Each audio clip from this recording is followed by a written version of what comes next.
Hey friends, Jessica Mason here with another episode of Sober Story. Today's episode is how to tell if you are an alcoholic. Number one, did that pique your interest? Are you continuing to watch? Did you perk up and start listening for the steps? You might be an alcoholic.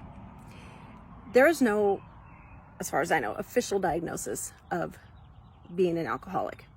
And even if there were, it is much grayer and broader than that because alcoholism looks different on everyone. When I first went to AA, I sat there listening to these stories. The one that sticks out, I've mentioned before, the guy would drop a shot of vodka into his glass of red wine. And you know, people that had lost their families and DUIs and their kids and these stories that I didn't relate to. And so therefore I was not an alcoholic. And it was years later before I started going to meetings and looking for similarities. And that's when I started getting something out of the program. You can be an alcoholic and never drink. I did a video on being a dry drunk the other day. You can be an alcoholic and never black out. You can be an alcoholic and not have a long history of drinking. Maybe you just recently started drinking. Maybe you only drink infrequently. Really, the only definition for AA is that you have to be willing to admit that you have become powerless over alcohol. Is alcohol making the decision? Is alcohol a toxic part of your life? Is your relationship with alcohol unhealthy? There are so many different ways to have an unhealthy relationship with alcohol. When I was a young drinker going out, I knew that I could have 3 drinks, but a sip more and my favorite drink was more.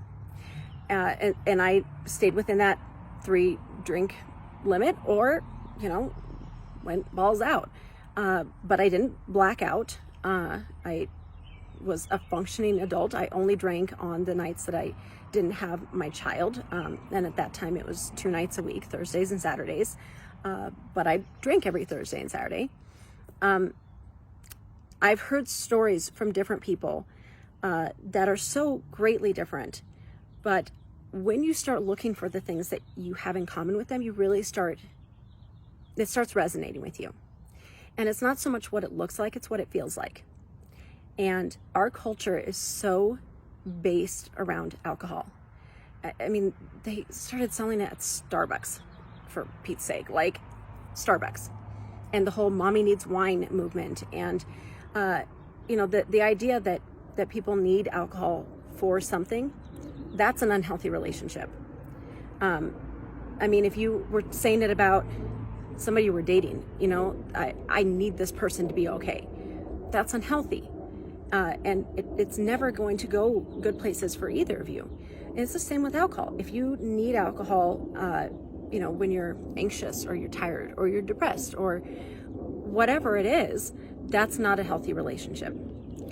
If alcohol is negatively affecting your relationships, your profession, your ability to be a parent, your ability to be happy, your health, but the list is so long that it can't possibly be listed by just me. Even if I sat here for hours listing all of the ways that alcohol could be an unhealthy component of your life, that's just from my perspective and my experience and what I've heard in rooms. But because our culture has been so centered around alcohol, there are a lot of people who are living with it, closeted alcoholics. And you don't have to. There have been so many people in my close circle and beyond who have reached out to me after these videos started, getting some traction, saying, I think I might be an alcoholic. I think I need to quit drinking. And if you are saying that, you probably do. Very few people who have a healthy relationship with alcohol think that maybe they shouldn't be drinking. And some people are able to adjust their drinking and create a healthier relationship. Some people. I don't know any alcoholics who can. I do know every single alcoholic thinks they can. Every single one of us, again, it's anecdotal, but in the books and everything, We've all tried, well, maybe if I just drink wine, maybe if I just, or my 3-drink rule, right? That's another example of it, that we think, well, I've been sober long enough that it should be okay now. When I first got sober, I was going to stay sober for 90 days and then try to have a healthier relationship with it. And the first time I drank after 90 days, I had a few drinks at a barbecue, went home, it's totally fine. The second time I drank, I burned down my entire life. I drank through the night, ended up in northern Colorado. It was the grand opening of my new kickboxing dance studio, and drank that day, burned my life down, because the disease continues to progress even when you're sober. The good news is that there is a huge sober curious movement right now. Sobriety is not as taboo as it once was. For all of the mommy needs wine memes, there are as many, hopefully, dry conversations, dry bars, mocktails. So if you've gotten this far in this video, it's because you have some concerns about your drinking or somebody in your life. That's the first step. Recognizing, acknowledging, admitting that there's a problem. Once you make the decision to make a change in your life will never be the same again.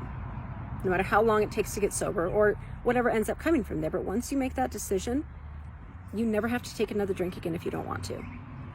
If you are sober curious, if you have questions, if you'd like somebody to lean on, I'm here.